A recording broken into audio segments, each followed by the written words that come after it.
వస్తుంది. అవును, వేస్తారు ఖచ్చితంగా.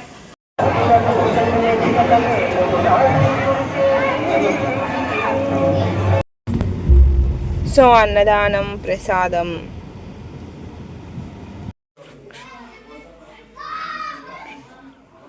తోటలో మేము పుచ్చకాయలు చూసారా ఎప్పుడైనా పుచ్చ తోటలో ఈ విధంగా రాస్తాయి అన్నమాట. అక్కడ నుంచి చూడు, లోపల చాలా ఉన్నాయి చిన్న చిన్నవి.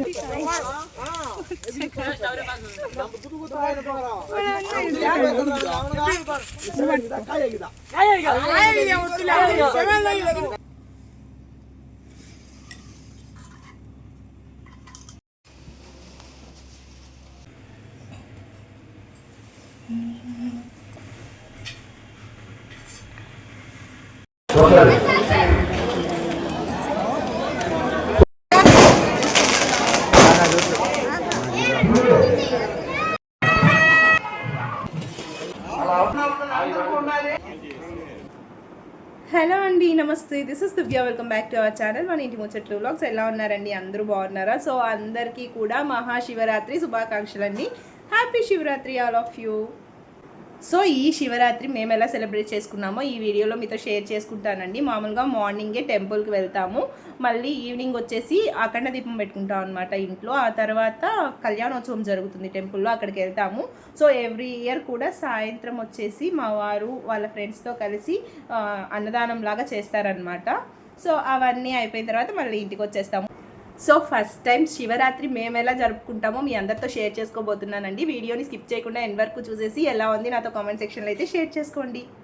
ముందుగా ఇల్లు అది క్లీన్ చేసుకొని గడపకి పసుపు కుంకుమలతో బొట్లు పెట్టుకునేసాను. అలాగే తులసి కోటను కూడా పసుపు కుంకుమలతో అలంకరించేసుకున్నాను అనమాట. ఆ తర్వాత ముగ్గు వేసానండి, చాక్ పీస్తోనే వేశాను. కలర్స్ వేసుంటే చాలా బాగుండేది అనిపించింది, కాకపోతే ఓపెన్ ప్లేస్లో గాలి చాలా ఎక్కువగా కొడుతుందనమాట. కలర్స్ వేసినా కూడా మొత్తం అంతా వచ్చేస్తుంది, కాళ్ళకంతా తగులుతూ గందరగోళం అయిపోతుందని చెప్పేసి చాక్ పీస్తోనే వేశాను. సో ఆ ముగ్గులో కలర్స్ వేసుంటే చాలా బాగుంటుందేమో అనిపించింది నాకు. మీకు ఎలా అనిపించింది? ముగ్గు బాగుందా? ఇదైతే లాస్ట్ ఇయర్ వేసిన ముగ్గండి, అప్పుడు కలర్స్ అది వేసానమాట. ఎలా ఉంది నాతో కామెంట్ చేసి చెప్పేయండి. మార్నింగే పొంగల్ అయితే చేశానండి, నైవేద్యంగా పెట్టచ్చు. అలాగే ఇంట్లో పెద్దవాళ్ళు పిల్లలు ఉంటారు కదా, ఉపవాసం చేయలేరు, వాళ్ళు బ్రేక్ఫాస్ట్గా కూడా తినేస్తారని చెప్పేసి పొంగల్ అయితే చేశాను. ఈవినింగ్ మళ్ళీ అఖండ దీపం పెట్టుకొని పూజ అది చేసుకుంటాం కదా, సో అప్పుడు నైవేద్యం సపరేట్గా చేసి మళ్ళీ దేవుడికి పెడతాం అన్నమాట.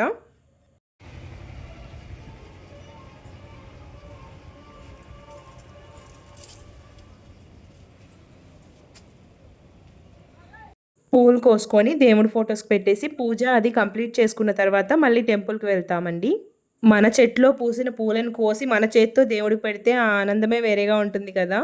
మార్నింగ్ నార్మల్గా పెట్టేసుకుంటాం అనమాట దీపం. నిత్య దీపారాధన ఎలా చేస్తామో అలాగే చేసేసుకుంటాము. శివ అష్టోత్తరం ఏదైనా ఉంటే చదువుకొని మళ్ళీ ఈవినింగ్ శివలింగం తయారు చేసుకొని అప్పుడు అఖండ దీపం వెలిగించి అప్పుడు అభిషేకం అవన్నీ చేస్తామండి.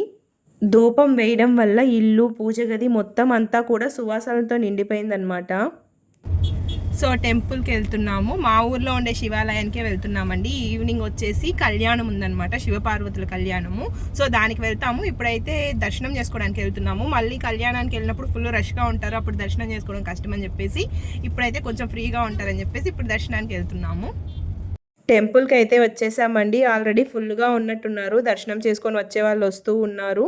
ఇంకా టెంపుల్లో కూడా ఫుల్గా జనాలు ఉన్నట్టున్నారు. సో ఇది వచ్చేసి మా ఊరి శివాలయం టెంపుల్ అండి. లోపల చూసారా జనాలు, అన్నదానం జరుగుతుందనమాట. సో అక్కడ ఉన్నారు ఫుల్గా జనాలు. దర్శనం దగ్గర మాత్రం కొంచెం రష్ తక్కువగానే ఉంది. జనాలు ఉన్న వాళ్ళందరూ కూడా అన్నదానం దగ్గరే ఉన్నారు కాబట్టి. మొత్తం టెంపుల్ అంతా కూడా న్యాచురల్ ఫ్లవర్స్తోనే బంతిపూలతోనే డెకరేషన్ చేస్తున్నారు, చాలా బాగుంది. Yellow and orange colour combination బంతిపూలతో చేస్తున్నారనమాట డెకరేషన్, చాలా బాగుందన్నమాట టెంపుల్లో.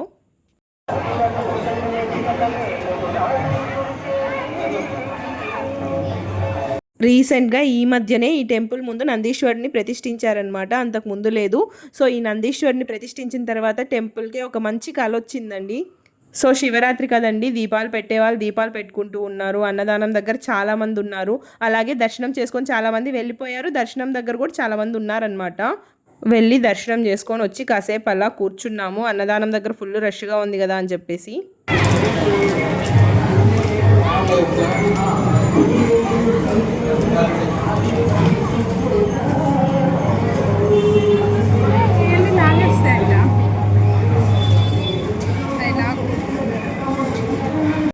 నేను ఆల్రెడీ ఇంట్లో కుక్ చేసేసి వచ్చానండి. అమ్మమ్మ ఉంది, అలాగే పాప కూడా తినాలి కదా అని చెప్పేసి. కానీ మరి ఇష్టమా నేను అన్నదానంలోనే భోంచేస్తానని మొండికేసిందనమాట.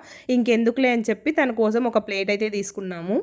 దర్శనం అయితే బాగా జరిగిందండి. జనం ఉన్నారు, కానీ ఉన్న వాళ్ళంతా అన్నదానం దగ్గర ఉన్నారు. స్వామిని దర్శనం చేసుకుని అన్నదానానికి వెళ్ళిపోయినట్టున్నారు. సో మేమైతే ప్రశాంతంగా దర్శనం చేసుకున్నాము. ఇంకా దగ్గరలోనే ఇంకొక టెంపుల్ ఉందండి, పాండూరు అని చెప్పేసి. అక్కడ ఇంకా చాలా బాగా డెకరేషన్ చేస్తారు. చిన్న టెంపులే కానీ చాలా బాగుంటుంది. సో అక్కడ కూడా వెళ్ళి దర్శనం చేసుకుందామని అయితే వెళ్తున్నాము. మీకు కూడా చూపిస్తాను, చూసేయండి. ఏమండి పీక్ కొని వస్తా ఒక్క రవ్వ ఒక్కటే? ఎవరున్నారు ఇక్కడ? అరిచేలోపు బండెక్కి పరిగెత్తేస్తాం. కరెంట్ ఫెన్సింగ్ అదే. అబ్బా ఏదో కమ్మి అయితే ఇప్పుడు షాక్ కొడుతుంది అయితే. అందుకే ఇప్పుడు కోసుకొని వస్తాను నేను. మేము వెళ్ళే టెంపుల్ సైడ్ మొత్తం శనగ తోటలు, పుచ్చ తోటలు వేసున్నారండి. అవి చూస్తే నాకు పీకాలనిపించింది. సరే నేను పీక్కి వస్తానంటే అక్కడ ఉంటారు కర్రబట్టుకొని 4 దంతారు. అప్పుడు ఏం చేస్తావని అంటున్నారు మా వారు. ఇది చూసారా, వెరైటీగా కనిపిస్తుంది అనుకుంటున్నారా? ఇది వచ్చేసి వాటర్ మిలన్ ప్లాంటేషన్ అంట. ఈ విధంగా చేస్తారు. సో ఇటు సైడ్ అంతా ఇసుక నేలంటండి. అయితే శనగ కానీ లేదంటే పుచ్చకాయలు కానీ కాస్తాయి, కానీ ఇంకా వరి ఇలాంటివి పండవంట. సో అందరూ కూడా ఈ రోడ్డుకి ఇటు సైడ్ అటు సైడ్ ఇవే వేసున్నారు. సో మామిడి తోట మధ్యలో పుచ్చకాయల చెట్లు వేసున్నారు. అలాగే ఇంకొక సైడ్ మామిడి తోటలోనే శనగ తోట వేసున్నారు. సో ఎందుకు వేస్ట్ అవ్వడం, మామిడికాయల సీజన్ వచ్చే వరకు ఇవి కూడా పండుతాయి కదా అని చెప్పి 2 in 1 లాగా ఉపయోగించుకుంటున్నారు అనమాట. సో టెంపుల్కి అయితే వచ్చేసాము. యాక్చువల్లీ నేను వెళ్ళాలనుకుంది వేరే టెంపుల్ అండి. కాకపోతే నేను ఆ టెంపుల్కి ఒకసారి వెళ్ళున్నాను. ఆ టెంపుల్ వచ్చేసి మామిడి తోట మధ్యలో ఉంటుంది అనమాట. సో మా వారికి నేను అదే చెప్పాను, మామిడి తోట లోపల ఉండే టెంపుల్ చూడాలి అని చెప్పేసి. కాకపోతే ఆ ఊరి పేరు నాకు తెలీదు. నేను వేరే ఏదో ఊరి పేరు చెప్పేశానండి. ఆ ఊరి పేరు అదే అనుకోనేసి పాప నేను చెప్పిన ఊరికే తీసుకొచ్చేసారు మా వారు. నేను అనుకున్నది అయితే ఆ టెంపుల్ కాదు. బట్ అక్కడికి వెళ్ళిన తర్వాత నాకు చాలా బాగా అనిపించిందండి. ఒకవేళ రాకపోయింటే ఇంత మంచి టెంపుల్ని మిస్ అయిపోయి ఉంటాను అనిపించింది. ఇదైతే చూడ్డానికి చాలా ఓల్డ్ టెంపుల్లా ఉందండి. కాకపోతే ఇక్కడ కూడా శివరాత్రికి ధ్వజారోహణం అలాగే కళ్యాణోత్సవం ఇలా 5 days అలా అన్నీ చేస్తారంట. ఇదైతే చాలా ఫేమస్ టెంపుల్ అంటండి. అక్కడ వంటగదులు ఉన్నాయి కదా, ఎవరైనా పొంగళ్ళు పెట్టుకోవాలంటే వచ్చి పెట్టుకుంటారంట. వంట చేసుకోవడానికి సపరేట్ రూమ్స్ ఉన్నాయి. అలాగే స్టే చేయడానికి టెంపుల్ బ్యాక్ సైడ్ కూడా రూమ్స్ ఉన్నాయన్నమాట. దాన్ని బట్టే మీరు అర్థం చేసుకోవచ్చు ఈ టెంపుల్ ఎంత ఫేమస్ అనేది.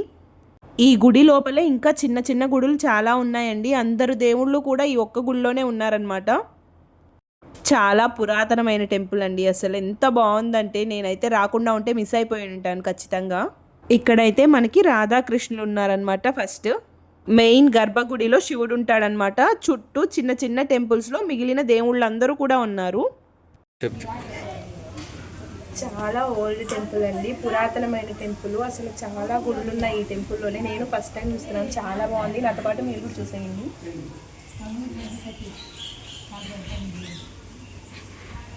వినాయకుడు లేకుండా ఏ టెంపుల్ అయినా ఉంటుందా? మనం ఏ పూజ చేసినా ముందుగా పూజించాల్సింది వినాయకుడినే కాబట్టి వినాయకుడు. ఈ పక్కనే దక్షిణామూర్తి, శ్రీ దక్షిణామూర్తి స్వామి ఉన్నారనమాట. ఈ గుడిలో వచ్చేసి ఆంజనేయ స్వామి ఉన్నారు. దీనికి ఆపోజిట్లోనే మనకి కళ్యాణ వెంకటేశ్వర స్వామి కూడా ఉన్నారనమాట. కళ్యాణ వెంకటేశ్వర స్వామిని పూజిస్తే పెళ్లి కాని వాళ్ళకు కూడా పెళ్ళి అవుతుందని అంటారు. దండం పెట్టుకో జేజికి, ఇట్లా తిరుక్కో.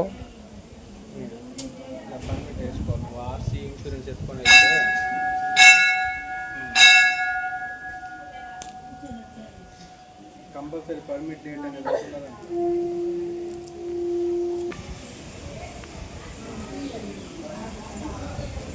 గోవింద స్వామినా, శంకర నారాయణ అంటే వెంకటేశ్వర స్వామినా. అంతే. ఈ ఒక్క టెంపుల్ని విజిట్ చేసామంటే అందరు దేవుళ్ళని దర్శించేసుకోవచ్చు. అందరూ కూడా శ్రీశైలమో లేకపోతే శ్రీకాళహస్తో, అరుణాచలమో ఇలాంటి టెంపుల్స్ ఫేమస్ అని వెళ్తూ ఉంటారు కదా. మనకు తెలియకుండా ఇలాంటి కొన్ని ఊళ్ళల్లో కూడా చాలా ఫేమస్ టెంపుల్స్ అయితే ఉంటాయి. శివుడు ఆజ్ఞ లేనిదే చీమైనా కుట్టదంటారు కదా. ఈరోజు ఈ శివరాత్రికి ఇక్కడ శివుడిని నేను దర్శించుకోవాలని ఆ పరమేశ్వరుడు అనుకోవడం వల్లే నేను ఇక్కడికి వచ్చి దర్శించుకున్నానని నాకు అనిపించింది. ఈ రోజు ఈ టెంపుల్ని విజిట్ చేయడం నిజంగా నాకు శివుడు లీల్లాగే అనిపించిందండి. ఎందుకంటే అసలు ఇక్కడ ఒక టెంపుల్ ఉంది, ఇక్కడికి రావాలని నేను అనుకోలేదు. ఊరి పేరు తప్పుగా చెప్పడం వల్ల ఈ టెంపుల్కి అయితే వచ్చాను. ఎక్కడ నుంచి వచ్చినావు?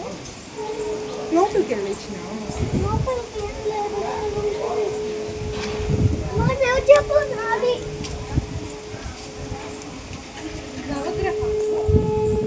నవగ్రహాలు ఎప్పుడు శివాలయంలో ఉంటాయండి. వెంకటేశ్వర స్వామి టెంపుల్లో నవగ్రహాలు ఉండవు. మనకి ఇక్కడ వెంకటేశ్వర స్వామి నవగ్రహాలు అన్నీ కూడా ఒకే టెంపుల్లో ఉన్నాయి. చక్కగా నవగ్రహాలన్నింటికీ కూడా పూలమాలలు వేసి పూజ చేస్తున్నారండి శివరాత్రికి. మెయిన్ గర్భగుడిలో అయితే పెద్ద శివలింగం ఉందండి. నేను అక్కడైతే వీడియో తీయలేదు, సో బయట మాత్రం వీడియోస్ తీశాను. ఇక్కడైతే ఒక అమ్మవారు ఉన్నారు, పేరు జ్యోతీశ్వరి అని ఉంది. సో పార్వతీదేవి స్వరూపమే అనుకుంటున్నాను, నాకు కూడా తెలీదు.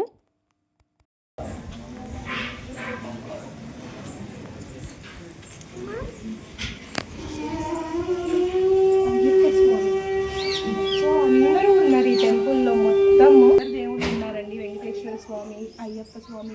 సో శివాలయం మొత్తం అందరి దేవుళ్ళతో కలిసింది. ఒకేసారి అందరినీ దర్శనం చేసుకోవచ్చు ఈ శివాలయంకి వచ్చామంటే.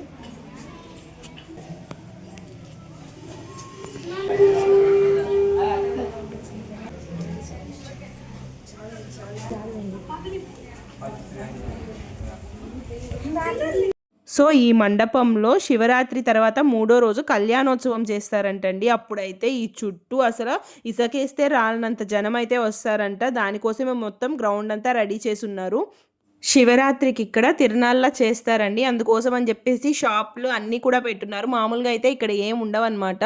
సో ఈ శివరాత్రి స్పెషల్గా ఇవన్నీ పెట్టారు. అలాగే పిల్లలు ఆడుకోవడానికి చిన్న సైజ్ ఎగ్జిబిషన్లా కూడా ఉంది, చూపిస్తాను ఆగండి.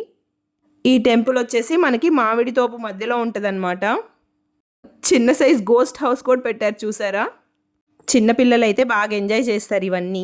ఇప్పుడైతే ముందు నేను వెళ్ళాలి అనుకున్న టెంపుల్కి వెళ్తున్నామండి. అది కూడా ఆన్ ద వేలోనే వస్తుంది, అది కూడా మామిడి తోపులోనే ఉంటుంది, చూపిస్తాను. చిన్న టెంపులే కానీ చెప్పాను కదా, కొన్ని ఫేమస్ టెంపుల్స్ మనకు తెలియకుండా ఉండేటివి కూడా ఉంటాయని, అలాంటి టెంపులే అనమాట. సో ఇంకొక శివాలయంకి అయితే వచ్చామండి. ఇవన్నీ కూడా మామిడి తోపుల్లో ఉండేవే, చాలా బాగుంటాయి టెంపుల్స్, చిన్నవే కానీ చాలా ఫేమస్ కూడా. ఇక్కడైతే అన్నదానాలు అన్నీ జరుగుతూనే ఉంటాయి, అప్పుడప్పుడు పూజలు, అభిషేకాలు, రుద్రాభిషేకాలు కూడా జరుగుతూనే ఉంటాయి. చాలా బాగుంటుంది టెంపుల్, అందుకే మీకు కూడా చూపిద్దామని చెప్పేసి అయితే వచ్చాను. ఇది కూడా దారిలోనే ఉందన్నమాట. పెసలు చెట్లంట, పెసలు ఇంకా పెద్దవి అవ్వలేదు, అప్పుడు పెద్దవి అయితే పెసలు తెలుస్తాయి, ఇప్పుడే వేస్తున్నారు. సో వీళ్ళంతా మామిడి తోపులో వేరే వేరే చెట్లు కూడా వేస్తూ ఉన్నారండి. 2-in-1 లాగా యూజ్ చేసుకుంటున్నారు, వేస్ట్ ఎందుకని చెప్పేసి.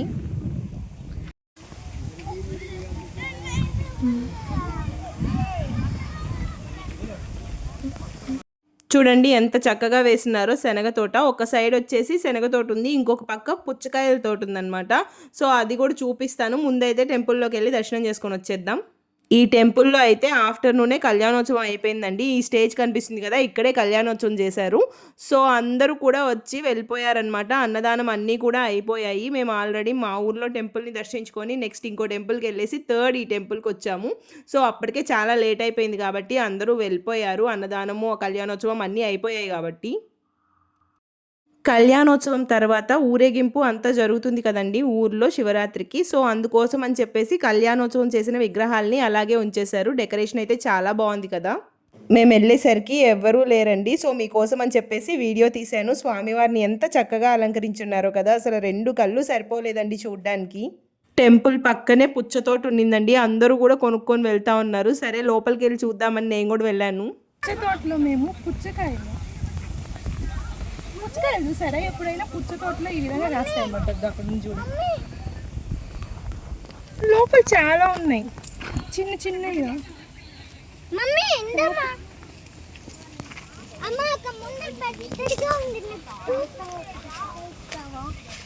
అడుగుదాం తాతని, ఒక పుచ్చకాయ ఇస్తారా అనేసి. గుడికొచ్చిన వాళ్ళందరూ పుచ్చకాయలు ఎత్తుకెళ్తుంటే తాత పంచుతున్నాడేమో శివరాత్రి సందర్భంగా అనుకున్నాను. లేదు, కొనుక్కోవాల్సిందే, ఫ్రీగా ఈయనని చెప్పాడు అడిగితే.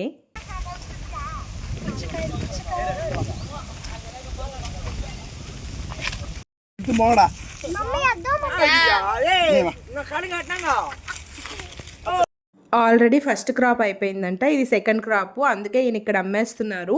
మామూలుగా ఫస్ట్ క్రాప్ అయితే లోడ్ వేసుకొని వెళ్తారంట. మా సైడ్ ఇక్కడ బాగా పుచ్చకాయలు అన్నీ వేస్తారండి, ఎందుకంటే ఈ నేల బాగా పండుతుందంట పుచ్చకాయలకి, శనగ తోటలు ఇవన్నీ కూడా. ఎప్పుడో నా చిన్నప్పుడు మా డాడీ వేస్తే తోటలో వెళ్ళి చూశాను, అప్పుడు నాకు అంత ఐడియా లేదు. సో ఇప్పుడు ఇన్ని సంవత్సరాల తర్వాత మళ్ళీ ఇలా తోటలోకి వెళ్ళి పుచ్చకాయలు చూస్తుంటే, నా చేతితో నాకు నచ్చిన కాయ కోసుకుంటుంటే చాలా బాగా అనిపించింది నాకు.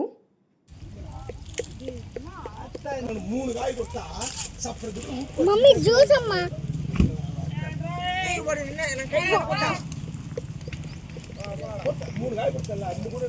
సో అసలు ఎప్పుడు నేను ఇట్లా వచ్చి చూడలేదన్నమాట. పుచ్చకాయలు ఎట్లా కాసినాయి చూద్దామని చెప్పేసి అయితే వచ్చాను.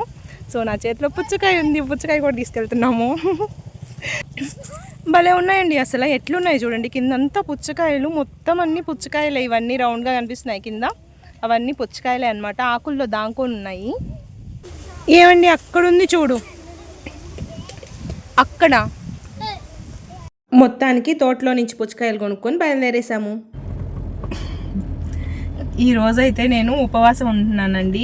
మామూలుగా చిన్నప్పటి నుంచి ఉపవాసం ఉండేది అలవాటేం లేదు, లాస్ట్ ఇయర్ నుంచే ఉంటున్నాను.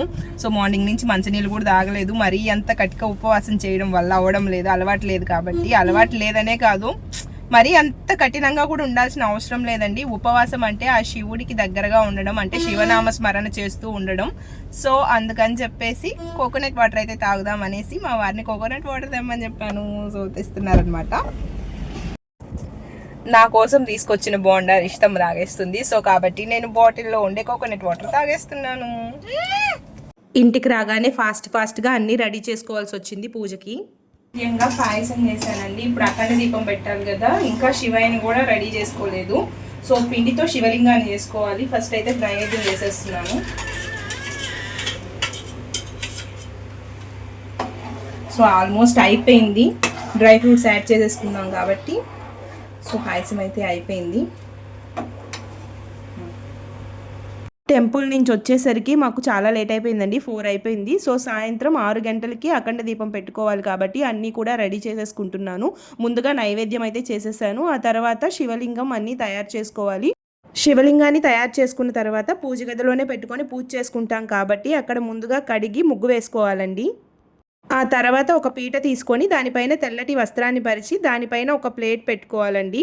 సో వెండి ప్లేట్ అయినా రాగి ప్లేట్ అయినా ఏ ప్లేట్ అయినా పర్వాలేదు. అందులో 3 గుప్పెళ్లతో బియ్యం పోసుకోవాలి. దాంట్లో పసుపు కుంకుమ వేసి ఆ తర్వాత తమలపాకులు పెట్టి దానిపైన శివలింగాన్ని అయితే పెట్టుకోవాలండి. శివలింగం అనేది చాలామంది ఇళ్లలో మ్యాక్సిమం ఉండదు, ఎందుకంటే శివుడికి నిత్యాభిషేకం జరుగుతూ ఉండాలి. అలా అందరూ చేయలేని వాళ్ళు ఇంట్లో శివలింగాన్ని పెట్టుకోరు కదా. అలాంటప్పుడు పుట్ట మట్టితో కానీ లేదంటే ఈ విధంగా పిండితో కానీ మనం శివలింగాన్ని తయారు చేసుకోవచ్చు. అదే పిండితో 21 రుద్రాక్షలు తయారు చేసుకొని దాంతో మాలలాగా కుట్టి శివలింగానికి వేస్తానండి. సో చేసిన తర్వాత చూపిస్తాను, ఎలా ఉంటుందో మీకు అర్థమవుతుంది. శివలింగం తయారు చేసుకున్న తర్వాత చక్కగా విభూదితో ఈ విధంగా బొట్లు పెట్టుకొని అలంకరించుకున్నానండి. ఇక మీ ఇష్టం, మీరు ఎలా అలంకరించుకోవాలంటే అలా అలంకరించుకోవచ్చు. శివరాత్రి టైంలో సాయంత్రం 6 గంటల నుంచి తెల్లవారుజామున 6 గంటల వరకు చాలా ప్రత్యేకం అండి. ఆ టైంలో శివుడికి అభిషేకాలు అవి చేయడం వల్ల చాలా మంచి జరుగుతుంది. అర్ధరాత్రి 12 గంటలకు లింగోద్భవం జరుగుతుంది కాబట్టి ఆ టైంలో ప్రతి గుడిలో కూడా స్వామివారికి అభిషేకాలు అవి జరుగుతూ ఉంటాయి. ఆ టైంలో మనం గనక స్వామివారికి ఇంట్లో అయినా సరే అభిషేకం చేసామంటే చాలా మంచిదండి. రుద్రాక్షమాల వేసిన తర్వాత శివలింగానికి ఎంత కలొచ్చిందంటే చూస్తేనే మీకు తెలుస్తుంది కదా. చక్కగా పూలు అన్నీ పెట్టి శివలింగాన్ని అయితే అలంకరించుకుంటున్నాను. శివయ్యని ఎలా తయారు చేశానో నాతో కామెంట్ సెక్షన్లో అయితే కామెంట్ చేసి చెప్పేయండి. అఖండ దీపం పెట్టడానికి 2 పెద్ద సైజు ప్రమిదలు తీసుకుంటున్నానండి. పాత ప్రమిదలు ఉన్నా వాడుకోవచ్చు, అంటే పోయిన సంవత్సరం పెట్టుంటారు కదా అలాంటి ప్రమిదలనే వాడుకోవచ్చు, లేదు అంటే కొత్తవైనా తీసుకోవచ్చు. ముందుగా నీళ్ళల్లో కడిగి 1 గంట అయినా నానబెట్టుకొని పక్కన పెట్టుకోవాలి, లేదంటే నూనె అంతా పీల్చేస్తాయి కదా ప్రమిదలు. సో ఒక ప్రమిదకైతే పసుపు కుంకుమతో బొట్లు పెట్టుకుంటున్నాను, ఇంకో దానికి విభూది కుంకుమలతో బొట్లు పెట్టుకుంటున్నానండి. సాయంత్రం 6 గంటలకు వెలిగిస్తే తెల్లవారుజామున 6 గంటల వరకు వెలుగుతూనే ఉండాలండి దీపం. ఈ అఖండ దీపంలో వేయడం కోసం ఒత్తులు కూడా నేనే తయారు చేసుకున్నానండి. దూద తీసుకొని 2 పొడుగు ఒత్తులు తయారు చేసుకొని ఆ రెండింటిని మెలివేసినట్లుగా కలిపి ఒక ఒత్తులా తయారు చేసుకొని వేసుకుంటాను. ఈ దీపాన్ని కూడా ఒక ప్లేట్ తీసుకొని అందులో 3 గుప్పెళ్ళ బియ్యం తీసుకొని తమలపాకులు పెట్టి దానిపైన పెట్టుకోవాలి. శివుడు అభిషేక ప్రియుడండి. ఈ రోజు శివుడికి 3 సార్లు కానీ 5 సార్లు కానీ 11 సార్లు కానీ కేవలం ఒక్కసారైనా సరే అభిషేకం చేయడం వల్ల మనం అనుకున్న కోరికలన్నీ అనుగ్రహిస్తాడు. చేసిన నైవేద్యాన్ని కూడా స్వామి దగ్గర పెట్టేస్తున్నాను. అలాగే శివుడికి ఎంతో ఇష్టమైన బిల్వపత్రాలతో అర్చన చేయడానికి సిద్ధం చేసుకుంటున్నానండి. సో బిల్వపత్రం అండి శివుడికి ప్రతిరూపం అంటారు కదా. బిల్వపత్రాన్ని మీకు దొరికితే 11 కానీ 21 కానీ తీసుకొని స్వామికి అభిషేకం చేయండి. లేదు అనుకుంటే ఒక్క బిల్వపత్రం అయినా తీసుకొచ్చి స్వామివారికి పెట్టండి, చాలా మంచిదండి. శివరాత్రి రోజు ఎంతో భక్తితో పొద్దున్నుండి ఉపవాసం ఉండి రాత్రంతా జాగరణ చేసి ఆ స్వామిని తలుచుకుంటూ ఉంటే అంతకు మించిన పుణ్యం ఇంకోటి ఉండదండి. ఏ పూజ చేసినా ముందుగా మనం వినాయకుడిని పూజించుకోవాలి కాబట్టి ఇక్కడ పసుపుతో వినాయకుడిని చేసి పెట్టుకున్నానమాట. ముందుగా వినాయకుడిని పూజించిన తర్వాత శివునికి అభిషేకమైన ఏదైనా చేయాలి. మామూలుగా నిత్య దీపారాధన ఎలా చేస్తానో అదే విధంగా దేవుడి ఫొటోస్కి దీపం వెలిగించి పూజ చేసేసుకుంటున్నాను. ఆ తర్వాత శివుడి దగ్గర అఖండ దీపం వెలిగించి మిగిలిన పూజ అంతా కూడా చేస్తాను.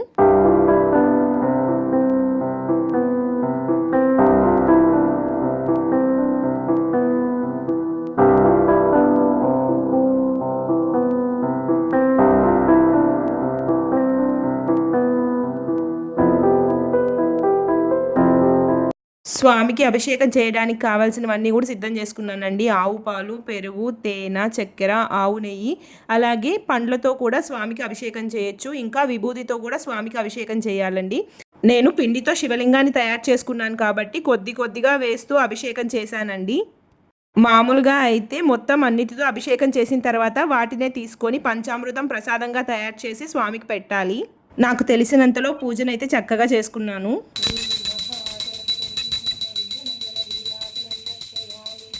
అభిషేకం అంతా అయిపోయిన తర్వాత లాస్ట్లో హారతి ఇచ్చేసామంటే పూజ అనేది కంప్లీట్ అయిపోతుంది.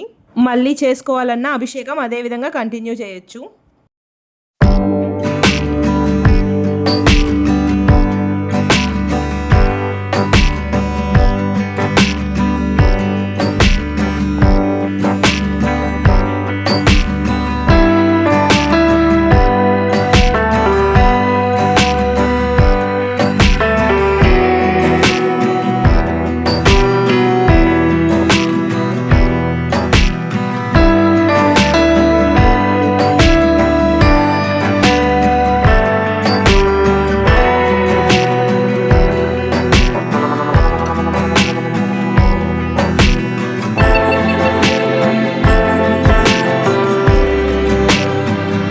పూజ కంప్లీట్ చేసుకొని గుడికి వెళ్ళేసరికి కళ్యాణోత్సవం కూడా లాస్ట్కి అయిపోయిందండి.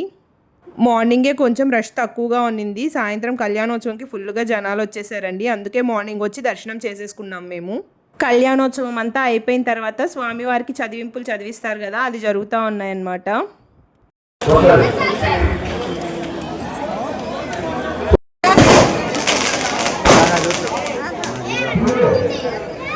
సో మా వారు వాళ్ళ ఫ్రెండ్స్తో కలిసి అన్నదానం చేస్తారని చెప్పాను కదా, అది కళ్యాణోత్సవం తర్వాత చేస్తారండి. ఎందుకంటే ఆల్రెడీ వేరే వాళ్ళు కళ్యాణోత్సవంకి ముందు స్టార్ట్ చేస్తారనమాట.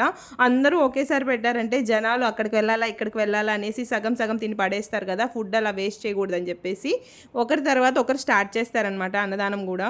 అందరూ వెళ్ళిపోయిన తర్వాత దగ్గరికి వెళ్ళి వీడియో తీశానండి మీకోసం. ఇప్పుడు ఈ స్వామివారిని ఊర్లో ఊరేగిస్తారనమాట. ఈవినింగ్ కాబట్టి టిఫిన్ సెక్షన్ అయితే బాగుంటుందని చెప్పేసి టిఫిన్ చేయించారంట. గారెలు, ఇడ్లీలు, అలాగే పొంగల్, ఇంకా చట్నీ, సాంబార్, కారం ఇవన్నీ చేయించారండి.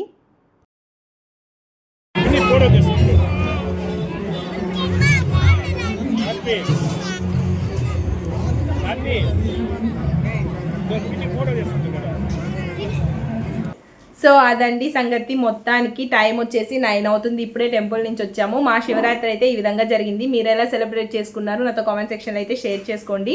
అలాగే నైట్ జాగరణ చేసే వాళ్ళు ఎవరైనా ఉంటే 12 గంటలకి లింగోద్భవం కాబట్టి ఆ టైంలో శివుడికి అభిషేకం చేయండి, చాలా మంచిది.